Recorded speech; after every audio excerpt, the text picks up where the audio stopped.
So I was the first anime actor who was hired in the state of Texas. What? And that was over 31 years ago. So I mind-boggling. Man, I'm telling you, I did not oversell by calling her a legend. She's an absolute legend. That is a true story. The OG.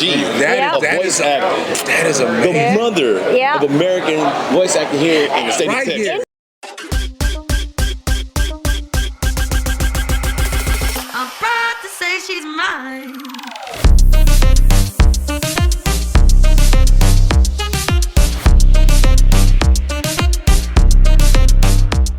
All right, Fusion fam, what is up? What's going on, ladies and gentlemen? We are at ChemoCon 2025 and we're having such a great time here. But we have a legend sitting right next to us. Could you please introduce yourself to the people who are on culture that don't know you? Yes. What are you, stupid? Yeah. Hi, I'm Tiffany Grant, and I'm a voice actor from Houston, Texas, and very happy to be back in Texas at Chemo Kawaii. Yes. And if you guys don't know, I'm Chad. I'm Jeremy. And together this podcast, this tag team, this collective, these Comic-Con conquerors and gaming gods. Oh yeah. We are Fusion-Haa. All right. So, that's out the way.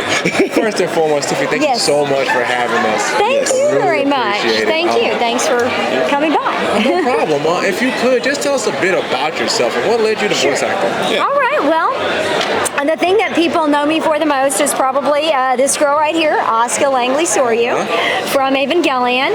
I started in anime back in 1994 with ADV Films, and then continued with Sentai, Funimation, / Crunchyroll. Anyway, all of that, anime, video games, audiobooks, all sorts of things. Audiobooks, wow. Yeah. So out of those things, audiobooks, video games, and anime, which one is your favorite? I probably would have to say anime, because that's what I've done the most of, and that's really what I have a love for, is really the anime. Okay. So you obviously don't know me, right? But I'm going to tell you a little bit about it. So I love anime, right? Like I'm really into it. And Evangelion, so as a kid, I watched it sporadically, sporadically as a kid. But just randomly, I'm like, you know what? I'm going to watch this from start to finish because it was on Netflix. I'm going to watch it from start to finish because I hadn't seen it yet. So I just finished it maybe last week. Okay. Holy childhood trauma. Yeah, it'll do that to you. These kids on this show went through so much. I just knew that they were kids. I've just seen glimpses of the show, but I didn't really know what they went through. Yeah. It was such a traumatic show.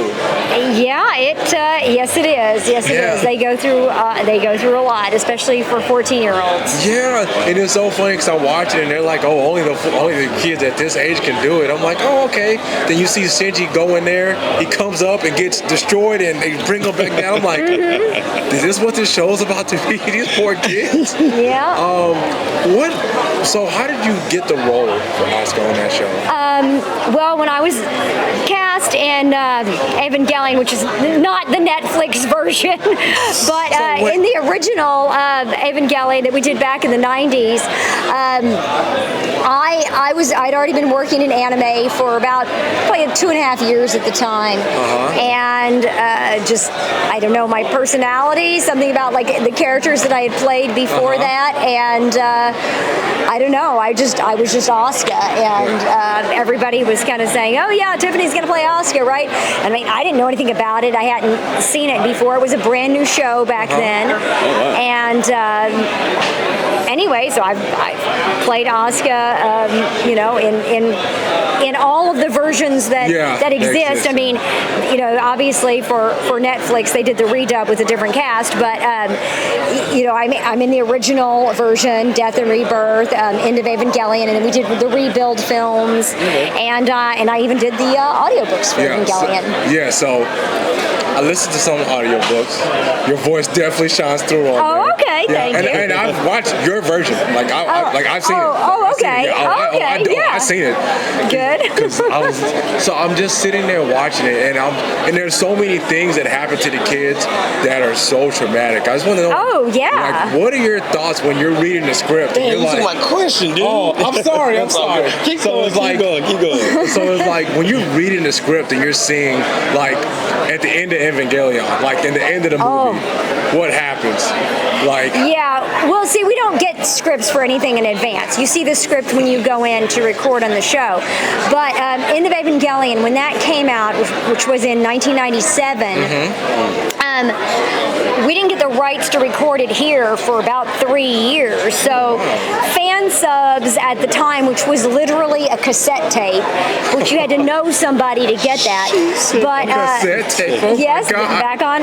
Well, I mean, do your Googles, kids. Yeah, I mean, DVDs didn't exist yet. I'm sorry, they weren't invented. But anyway, yeah, you had to know somebody, and I got one of the fan subs on videotape and watched it, and wow, yeah, I was really absolutely jaw-dropping to see what happens in that, what happens to Asuka fighting against the production model Ava units. Yeah, it was very shocking to me. I was pretty upset by that and traumatized. Yeah, I was watching it while I was at work, and my jaw hit the floor.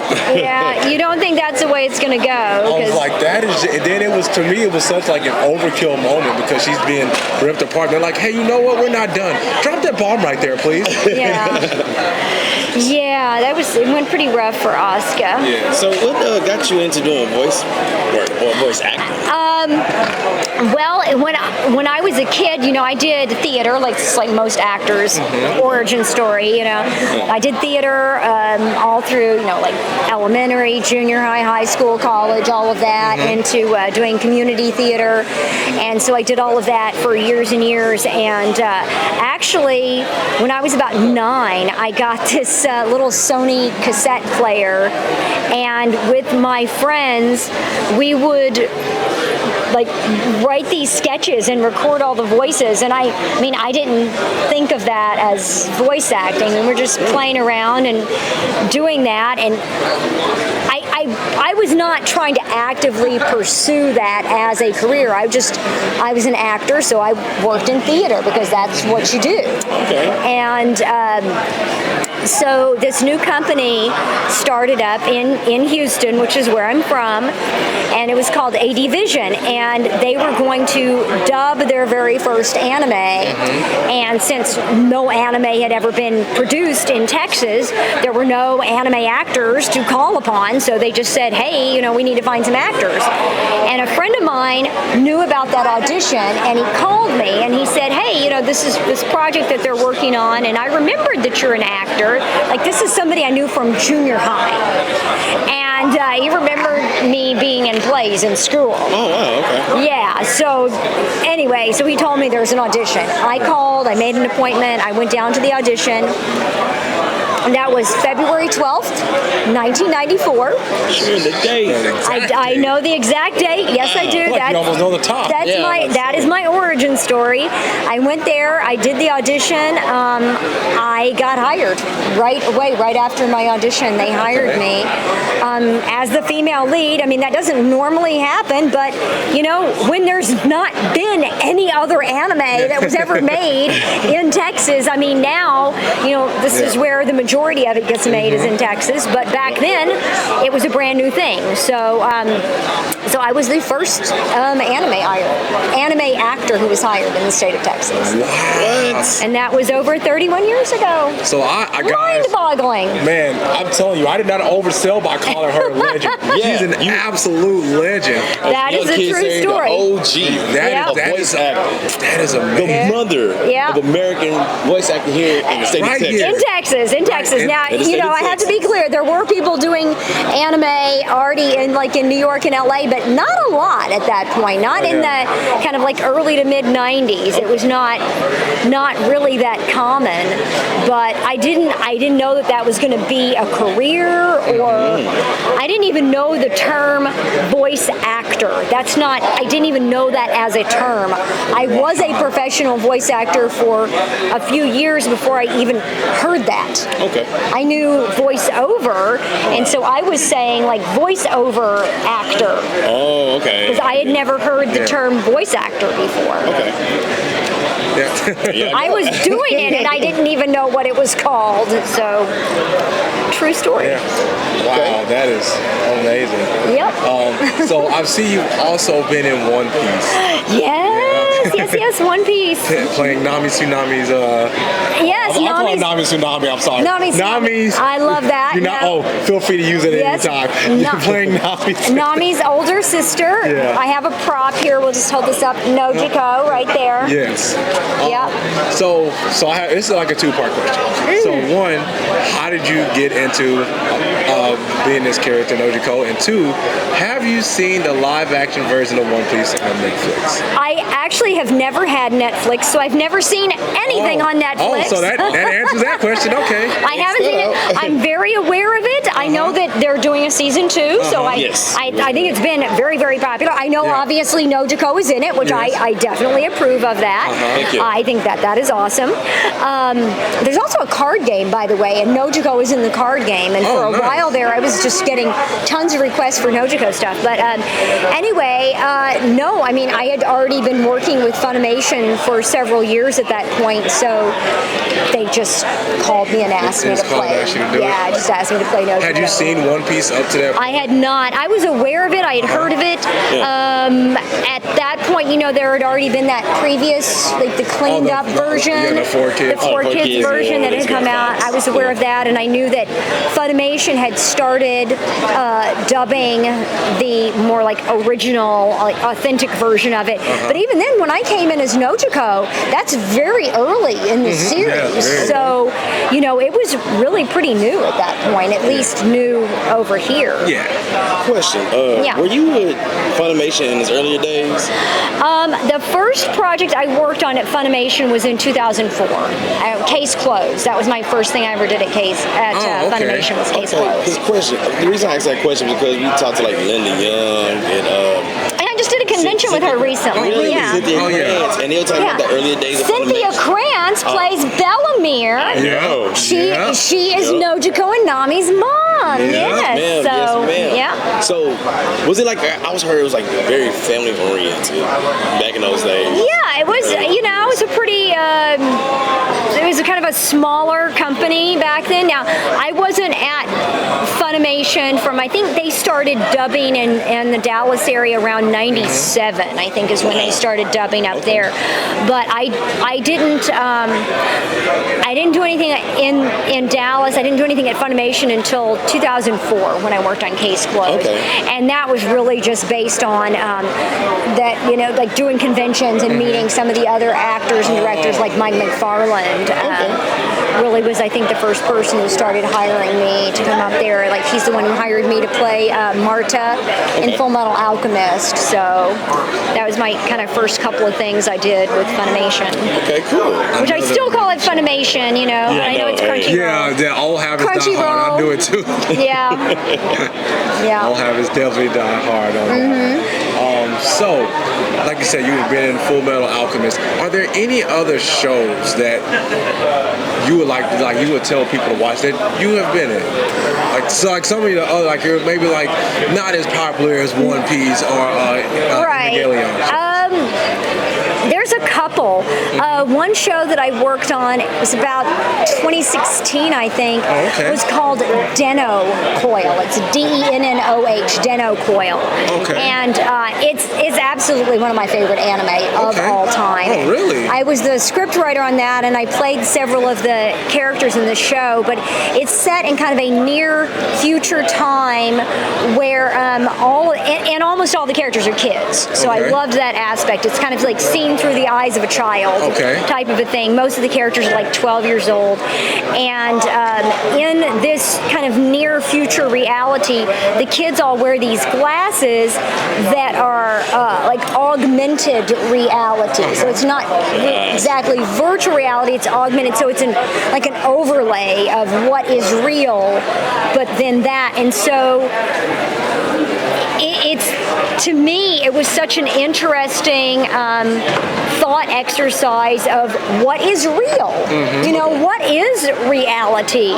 If you're seeing something, if you're experiencing it, if it makes you feel some kind of way about it, is that real? Like if you feel affection, or if you have feelings about something or for something that's virtual, like what is it that makes something real? And I feel like that's even more and more of a relevant question now as we're really getting closer to that line. Yeah, we're getting there. What is virtual? What is real? What makes something real to us? What is reality? You know. And anyway, I just think it's a wonderful show. It's a beautiful show. It's funny. It has all the feels. Oh yeah. And then the other one that I would say that I worked on around the same time, but Parasite the Maxim. Oh, that's my show. I'm not in it, but I did work on the dub scripts. I did write the scripts for the English dub. Yes, and I did the scripts on Den Coil as well. Okay. But Parasite the Maxim is maybe like my favorite thing I've ever seen. It's a really great show. It is a powerful show. Yeah. And it's similar themes to that. It's like, what does it mean to be human? Are we really all that special? What is our, piece in the puzzle of life? What is our value? Are humans really that special? We think we're so important, but are we really in the grand scheme of things? Anyway, I worked on this kind of around the same time. It's like I just thought really powerful shows. So I have to thank you for that, because I think there's such a well-written anime. I'm only working on the adaptation of it. So that's just me trying to take what's there in the original Japanese and craft it for the English because audience. I watched it in dub. Right. So I think it's such a, and it's what's it, like 25, 26 episodes. It's not like an incredibly long. No, it's not. But it's just like that 26 episodes. It was well written, well spoken. I love it. Has that gut punch, and they're it's not really giving anything away, but like the alien who's one of the main characters in there, Miggy, who is basically an alien that's taken over his hand, and that relationship that they have, and it makes you kind of question your humanity, and are we really better than other creatures or other life forms? That's a perfect way to put it. I think I ask that questions from time to time too. Are we really that great? I mean, we can use tools and even like a higher power and all that good jazz, but does it make us better? Does that make us better than Exactly. I mean, people are outraged that there are aliens among us and they're killing people, and that's so horrible, and we can't stand for this. And then and one of the aliens makes a comment of like, well, if to a pig, isn't a human a monster? Because they kill the pigs and eat the pigs, so doesn't a pig see a human as a monster? And the aliens are like, I don't get it. What's the difference? It is. I know. That's why I love that show. And it's not. If you haven't seen it, I don't want to make it seem like it's a preachy show or whatever. No, it's definitely not. It's not. But it really makes you think about everything. I don't know. I just think it's a profound show. They love that thing. We interviewed Adam Gibbs. Oh yeah. Yes, Shinichi. We interviewed him, and we had a nice talk offline, because my wife watches. She loves Parasite. And I told him, I said, you were able to get my wife to sit down and commit and watch this show. Yes. You guys had something really special. And I will tell you something. I don't like gore. I really can't stand it. I don't want to watch anything that's like really gory, violent, bloody, and that show definitely is. It is, but somehow it didn't bother me because it was so integral to what the story is about. None of it felt like it was gratuitous. It wasn't like Saw. It wasn't shock value of, oh, we just cut this guy's head off or whatever. You know, it was, I mean, when the violence happened and it's so visceral, but it's like, no, that was the point of this story is like it moves the story forward. So anytime something like that happens, it's so important to the story that they're telling. And it's really cool that you got to talk to Adam. Though. Yeah. Oh yeah. He's so deep. Oh my god. Yeah, this is what she's like. I know. I'm the best. I know. I'm gonna ask you, like, all the characters that you play and you go to these conventions, which character do most of the fans come see you to? Oh, it's Asuka. It's Asuka. Not even. Hands down. Not even close. I mean, you know, Nojiko gets the love and a lot of the other ones too, but yeah, it's Asuka. Yeah. It's mostly Asuka. Simple question there. All right. Yeah. Yeah, and it's crazy because she came in later, like in the show, but she was impactful. Yeah, that's why the episode is called Asuka Strikes. Yep. You got your name in the title. Yeah. So, Tiffany, what do you like to do outside of voice acting? Like, what are like your hobbies and things you like? Oh my gosh. Let's learn about you for a bit. Yeah. There's not a lot of extracurricular time, unfortunately. Yeah, I don't know. I mean, I'm into, you know, I like science fiction. So I like some of the shows that I follow, like The Boys. That's the show. That's a good one. Invincible. Oh yeah, that's in the hits. Yeah. Wait, can I ask you a quick question about Invincible? Okay. You seen the new season? Yeah, sure.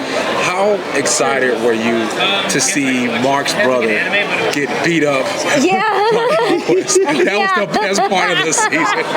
Excellent, absolutely. Yeah, okay. I just had to ask because that was my highlight of the whole season. I was like, finally, Oliver, you deserve this. Yes, he needed that. He needed that, because he was like, you know, sort of spoiler, but killing people accidentally. So, oops.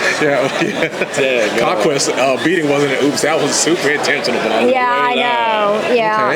Okay. So you like all the science fiction things like that? Yeah, Okay. I like it. I'm into that.